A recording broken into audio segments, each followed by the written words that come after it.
लेकिन ये जो बाहरी शब्द एक इस्तेमाल हो गया है, ये भाजपा के लिए थोड़ी मुश्किल खड़ी कर सकता है। और रही बात, पूरी तरीके से बीजेपी दो खेमे में बढ़ चुकी है। यहाँ सिर्फ समाजवादी पार्टी का बहुत बड़ा असर है और उसके बाद में भाजपा है यहाँ पे। अगर विकास हुआ होता तो आज जो भाजपा में फूट हुई है वो इसकी नौबत ना आती।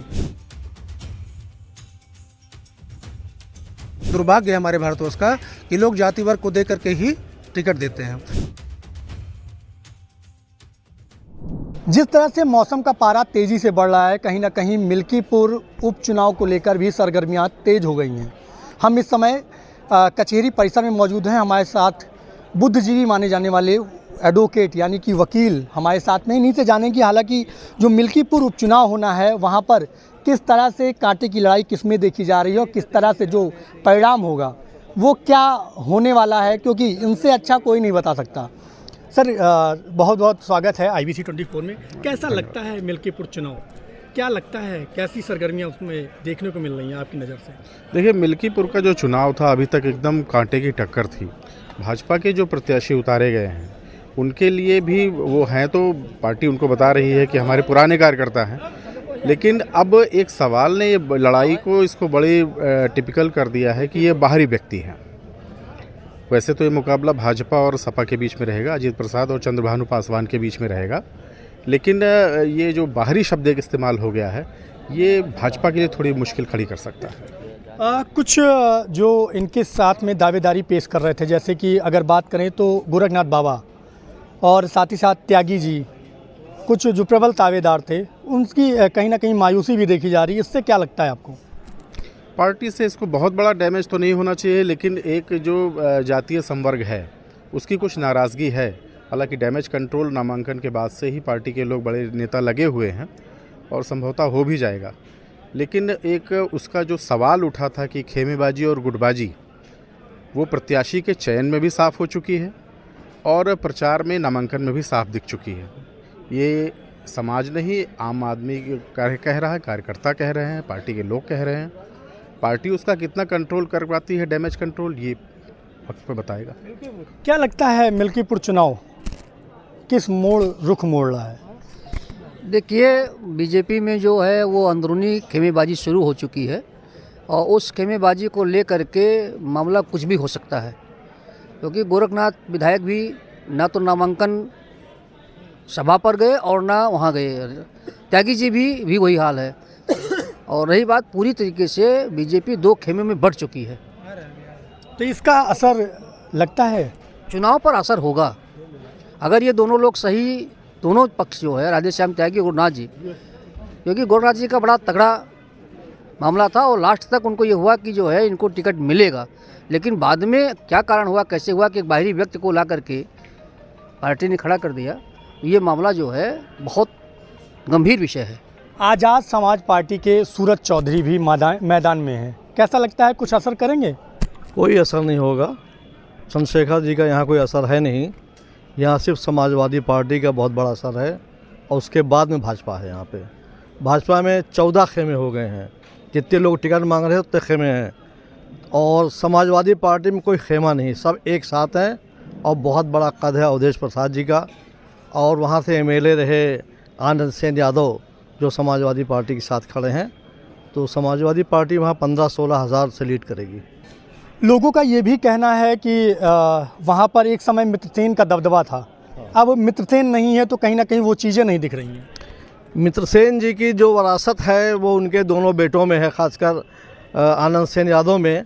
और आनंद सेन यादव समाजवादी पार्टी के साथ अपने पिता की तरह बहुत ईमानदारी से खड़े हैं। उनके पिता सेन यादव जी भी बहुत ईमानदार शख्सियत थे राजनीति में, और वैसे ही आनंद सेन भी अवधेश प्रसाद के बेटे के साथ समाजवादी पार्टी के साथ खड़े हैं, और समाजवादी पार्टी बहुत अच्छे अंतर चुनाव जीतेगी। हाँ, लो जी, आपसे जानना चाहेंगे कि किस तरह से देखते हैं मिल्कीपुर चुनाव आप? देखिए, भाजपा सिर्फ ज़मीनी विवाद तो की नहीं है, ज़मीनी विकास, अगर विकास हुआ होता तो आज जो भाजपा में फूट हुई है वो इसकी नौबत ना आती। गोरखनाथ बाबा ने चुनाव को लेकर इतने दिन मुकदमा कर दिया, उस पर रोक लगा दिया चुनाव होने से। आज जो आदमी चुनाव के लिए रोक लगाता है उसी का टिकट भाजपा काट देती है, जो बाहरी है उसको टिकट दे दिया जाता है। और टिकट देने के बाद भाजपा में ही ये फूट पड़ गई है कि पार्टी के लोग जा रहे हैं गोरखनाथ बाबा को मनाने के लिए, तो इससे साफ जाहिर होता है कि भाजपा की हार निश्चित है और समाजवादी पार्टी जो ऊपर से नीचे तक, आगे से पीछे तक सभी एक साथ हैं समाजवादी में, और समाजवादी ही वहाँ पे विकास कर रही है और शुरू से समाजवादी अवधेश जी वहाँ पे लगे हुए हैं और समाजवादी पार्टी निश्चित ही जीतेगी। क्या लगता है भैया कि किस तरह से प्रबल दावेदारी किसकी मानते हैं आप, सपा की या भाजपा की, या दोनों में आपसी बड़ा कट्टर टक्कर चल रहा है? देखिए, अगर गोरखनाथ बाबा को अगर बतौर प्रत्याशी देखें तो उस समय तक लड़ाई एक पक्षीय थी, लेकिन प्रत्याशी बदलने के साथ अब इस समय जो ये हमारे भाई ने बताया कि नए प्रत्याशी को दे दिया गया, यही स्थिति जो है इनके साथ, जो आज़ाद पार्टी से आए हैं इनके साथ भी है। इनका भी बड़ा विद्रोह रहा है समाजवादी पार्टी में। इन्होंने खुद को अपने आप को प्रदेश स्तर का पदाधिकारी बताया, वहाँ भी नए आदमी को टिकट दे दिया। राम गोपाल जी भी दावेदारी किए हैं कांग्रेस से, हालांकि पुराने कद्दावर नेता भी रहे हैं और उन्होंने प्रबल, तो क्या उसका भी चुनाव में असर देखा जा सकता है? हाँ, बिल्कुल देखा जाएगा, क्यों नहीं देखा जाएगा। उनका भी अपना जनाधार है, उनका अपना कद है, तो वो जो क्षति होगी वो कहीं ना कहीं मिली जुली होगी। वैसे मुख्य रूप से लड़ाई समाजवादी पार्टी और भारतीय जनता पार्टी के बीच में है। अगर छत की बात करें तो दो ये सपा और भाजपा तो है ही है, और उसके बाद राम गोपाल जी और आज़ाद समाज पार्टी से सूरज चौधरी, कितना फ़र्क देखते हैं? देखिए, एक कहावत है, डाल डाल पे अल्लाह बैठा, पात पात पे राम, कौन सी चिड़िया शकुन बोरी, जंगल जला तमाम। तो आप समझिए जैसे कि पॉलिटिकल जो एंगल होता है ये बहुत मैटर चीज़ होती है, ये बहुत मैटर, पॉलिटिकल एंगल जो होता है ये बहुत मैटर करता है। और हमारे जो समाज में जितना भी अभी हम डेवलप कर गए हों, लेकिन इस बात को बहुत स्पष्ट रूप से देखा जाता है कि आज भी जो टिकट का जो बंटवारा होता है या टिकट का भी जो विभाजन होता है, जो दिया जाता है टिकट प्रत्याशियों को, वो पूरी तरह से जाति आधारित होता है। आज के समय में भी ये बहुत बड़ा दुर्भाग्य है हमारे भारतवर्ष का कि लोग जाति वर्ग को दे करके ही टिकट देते हैं। रही बात अंदर और बाहर की, जो बाहरी प्रत्याशी आ रहे हैं, देखिए निश्चित कहीं ना कहीं जिस आदमी ने 10 साल तक कुछ ना कुछ काम किया है क्षेत्र में, और एक नया व्यक्ति आ रहा है, उस पर जनता को जल्दी विश्वास करने पर थोड़ा सा टाइम लगेगा। और ये भी है कि जो भाजपा के बेस वोट होंगे उसमें अगर कहीं फूट हुई तो इसका खामियाजा भारतीय जनता पार्टी को भुगतना पड़ेगा। जैसे आप देख रहे हैं तमाम लोगों के जो पोस्टर और बैनर में नाम हटाया जा रहा है, उनका नाम नहीं छापा जा रहा, तो जनता तो वही देखेगी ना जो सामने उसको प्रत्यक्ष रूप से दिखाई पड़ेगा। तो जनता को प्रत्यक्ष दिखाई पड़ रहा है कि ब्राह्मण समाज के एक नेता का पोस्टर नहीं लगाया जा रहा है, तो ब्राह्मण समाज के कुछ वोट भी कटेंगे। ऐसे पासी समाज के गोरखनाथ बाबा का भी शायद पोस्टर वहाँ से हटाया गया। तो पासी समाज और ब्राह्मण समाज एक ऐसा वोट बैंक है मिल्कीपुर में जो बाहुल्य माने जाते हैं। ऐसा नहीं है कि ये कोई चंद्रभान पासवान का साफ तौर पर कहना है कि हम बाहरी नहीं, हम घर के ही हैं, क्योंकि विगत कई सालों से हम मिल्कीपुर क्षेत्र में सुख दुख में सबके साथ ही रहे हैं। देखिए, कहीं माइग्रेट होना और कहीं का डोमिसाइल होना, ये बहुत ही डिफरेंट चीज़ होती है। जैसे we are working in this premises of the house of law in this court, it's a different thing. और हम बिलोंग करते हैं यहाँ से, ये हमारा इसके बगल हमारा घर है, ये डिफरेंट थिंग है। यहाँ कार्य तो हम लोग 4000 तबाही करते हैं, लेकिन हम यहाँ से बिलोंग नहीं करते हैं, ठीक है। ये हमारा कार्यक्षेत्र, हमारा कार्यालय, हमारा न्यायालय है। तो उसी तरह से किसी व्यक्ति, कोई आदमी रहने वाला कहीं का है, वो किसी भी क्षेत्र में जाके काम करता है, उसको संवैधानिक रूप से ये राइट तो दिया गया है कि भारत का कोई भी नागरिक हो, क्षेत्र के किसी भी भारतवर्ष के किसी भी क्षेत्र में जाकर के वो चुनाव के लिए पार्टिसिपेट कर सकता है। It's a different thing. लेकिन किसी आदमी का उस क्षेत्र का होना, वहाँ का डोमिसाइल होना, इस बात का बहुत बड़ा संकेतांक है कि वो आदमी वहाँ से है अथवा नहीं है। इसका फ़र्क निश्चित रूप से वोट बैंक पर पड़ता है। अच्छा भैया, अगर मुद्दे की बात की जाए तो क्या मुद्दा होगा इस बार? अब इस बार तो मुद्दा विपक्षी दल जो उठा रहे हैं, ज़मीन में भ्रष्टाचार, घोटाला और कब्जेदारी, उत्पीड़न भाजपा के द्वारा उठा रहे हैं। भाजपा परिवारवाद, वंशवाद, जातिवाद का मुद्दा उठा रही है, तो यहाँ मुद्दों की कमी नहीं है।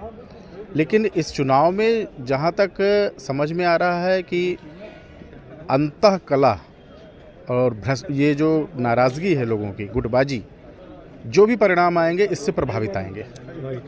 हाँ, कुछ कह रहे थे आप?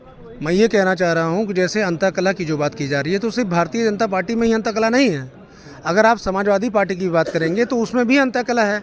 जैसे कि उसमें अभी एक क्षेत्रीय नेता हैं प्रदीप यादव जी, जिला पंचायत सदस्य हैं, वो कहीं ना कहीं ओपन रूप से आकर के विरोध कर रहे हैं, अवधेश प्रसाद का विरोध कर रहे हैं। उनका एक बहुत बड़ा जो तबका है वो इस बात को से नाराज़ है कि ये टिकट आनंद सेन यादव को ना दे करके अजीत प्रसाद को दिया गया है। अभी ये मुद्दा कोरिलेट होता है कहीं ना कहीं जाकर परिवारवाद से भी। बिल्कुल सही कह रहे हैं, कहीं ना कहीं अब हमेशा बोलती आई है, मतलब तमाम पॉलिटिकल पार्टियाँ, विभिन्न पॉलिटिकल पार्टीज़ हमेशा ये स्टेटमेंट देती आई, परिवारवाद परिवारवाद, ये किसी एक पार्टी का नहीं है। तो यहाँ पे एक मुद्दा कहीं ना कहीं जो आनंद सेन के प्रबल समर्थक हैं, वो इस बात को उठा रहे हैं कि परिवारवाद, अजीत प्रसाद को टिकट देना परिवारवाद की निशानी है।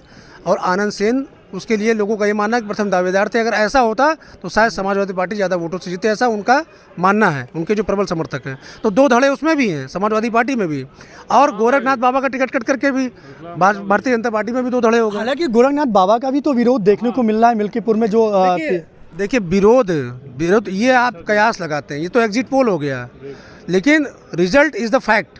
जो रिजल्ट हमारे सामने आता है दैट इज़ द फैक्ट। हम तमाम कई बार ऐसा होता है, आप लोग देखते हैं एग्जिट पोल सारे फेल हो जाते हैं, बहुत समय ऐसा होता है, कई बार होता है।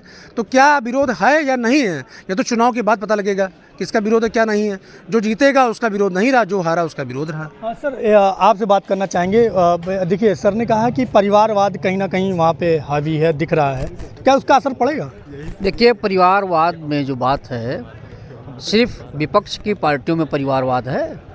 भाई कल्याण सिंह के लड़के थे, राजनाथ सिंह के लड़के, अमित शाह के लड़के, अभी जो खेल मंत्रालय में हैं उनके लड़के, सारे बीजेपी में सब लोग जो है अपने बच्चों को राजनीति में इस्टेब्लिश करना चाहते हैं। कोई बुरी बात नहीं है। जैसे मैं वकील हूँ, मेरे पिताजी भी लॉयर थे, तो उन्होंने हमको एस्टेब्लिश किया, ठीक। डॉक्टर का बेटा डॉक्टर ही होता है। तो ये बातें जो है सिर्फ विपक्ष, सत्ता पक्ष के लोग जो हैं एक हवा उड़ा रहे हैं, ऐसा कुछ भी नहीं है। और रही बात, अभी भाई ने कहा हमारे आनंद सेन, वो रिजर्व सीट है, रिजर्व सीट में आनंद सेन यादव जी हैं, उनको तो मिलना नहीं था, तो इसका कोई विरोध नहीं था। रही बात प्रदीप यादव का, तो प्रदीप यादव के खिलाफ 376 की FIR इसी बीजेपी ने कराई थी जिला पंचायत के इलेक्शन में, ठीक है। तो कहने का मतलब है प्रदीप यादव भी बहुत अच्छे नहीं हैं। प्रदीप यादव इस समय बीजेपी के साथ हैं अपनी इज्जत को बचाने के लिए। प्रदीप यादव के खिलाफ बीजेपी ने ही FIR 376 में कराया था जिला पंचायत के चुनाव में, उनको टिकट लेने के लिए। आज वो जिला पंचायत अध्यक्ष रोली सिंह के हस्बैंड जो हैं उनके साथ दिन भर घूमते फिरते हैं। तो मेरा इतना मानना है कि वो प्रदीप यादव जी टोटल बीजेपी के साथ हैं, प्रत्यक्ष अप्रत्यक्ष वो उनके साथ हैं, इसलिए उनका विरोध करना तो लाजमी है।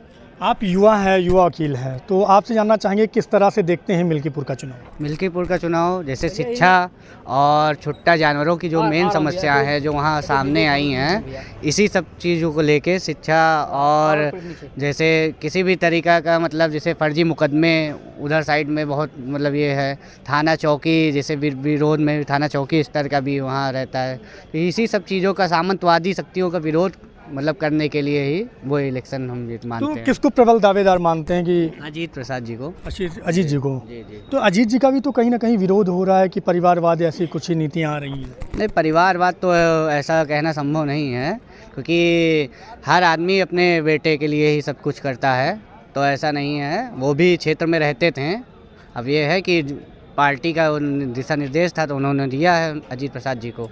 भैया लास्ट डिसीजन आपसे एक सवाल बनता है कि जिस तरह से वकील साहब ने कहा कि परिवारवाद वहाँ पे असर है, भाजपा की तरफ से कहा कि गोरखनाथ का विरोध था, कहीं आपको क्या लगता है प्रबल दावेदारी किसकी लगती है आपको? आज के जो समीकरण बन रहे हैं, जो वहाँ के नज़ारे स्पष्ट हो रहे हैं, आज की स्थिति में जो भाजपा के प्रति नाराज़गी है वो कहीं ना कहीं भाजपा को नुकसान पहुंचाएगी और इसका सीधा लाभ समाजवादी पार्टी को मिलेगा। जो देखने में आ रहा है, जो लोग कह रहे हैं, चाहे वो किसी व्यक्ति की फ़ोटो, किसी नेता की फ़ोटो बैनर में ना छापने का हो, किसी को टिकट ना दिए जाने का हो। और रही बात प्रत्याशी बदलने की, तो ये प्रत्याशी तो तमाम है। भारतीय जनता पार्टी जो सत्ताधारी पार्टी है, इसके जितने भी यहाँ के हमारे जनप्रतिनिधि हैं, कोई भी भाजपा का मूल कार्यकर्ता नहीं रहा है, कहीं ना कहीं किसी न किसी दल से आए हैं।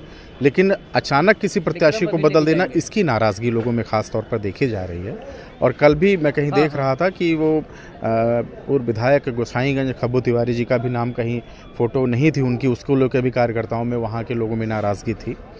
और अचानक इनका गोरखनाथ का टिकट काट देना, जिनकी हाईकोर्ट में रिट थी जिसकी वजह से चुनाव इतना डिले हुआ, उनको टिकट ना देकर अचानक इनको लॉन्च कर देना, बीजेपी की तरफ से कहीं इनको पहले से प्रोजेक्ट किया गया होता तो ये माना जाता कि पुराने संगठन के कार्यकर्ता थे। लेकिन ये तो बता रहे हैं कि हम पुराने हैं, मिल्कीपुर से जुड़े हैं, मिल्कीपुर के जनता से सुख दुख में साथी हैं, ये अपना इनका ये बयान आ रहा है। देखिए, ये उनका अपना बयान है और अपने बयान में कुछ ना कुछ वो कहेंगे, लेकिन सोशल मीडिया की जहाँ तक बातें करें, सोशल मीडिया पे उनका वो स्टिकर भी घूम रहा है जो पूर्व मुख्यमंत्री बहन मायावती के साथ उनकी फ़ोटो है, वो काफ़ी सोशल मीडिया पर वायरल है और इस पर कोई कुछ कह नहीं रहा है। तो ये सब सारी चीज़ें अपने आप स्पष्ट हैं, इसमें कुछ कहने की बात नहीं है। अब विरोध है, अंतरकला है, नाराज़गी है, परिणाम क्या होता है देखने की बात है। तो ये आपने देखा कि किस तरह से जो अधिवक्ता हैं उन्होंने अपने विचार दिए मिल्कीपुर चुनाव को लेकर, मिल्कीपुर उपचुनाव को लेकर, कि किस तरह से जो अंतरकला है बीजेपी के अंदर कहीं ना कहीं मिल्कीपुर उपचुनाव में कहीं ना कहीं ये दुविधा पैदा कर सकती है। और दूसरी तरफ राम गोपाल और सूरज चौधरी जो आज़ाद समाज पार्टी से प्रत्याशी हैं, सूरज चौधरी कहीं ना कहीं ये भी खेमे में भेद डाल सकते हैं और कहीं ना कहीं बीजेपी को कहीं ना कहीं नुकसान पहुंचा सकते हैं। अयोध्या से IBC 24 के लिए अपूर्व पाठक।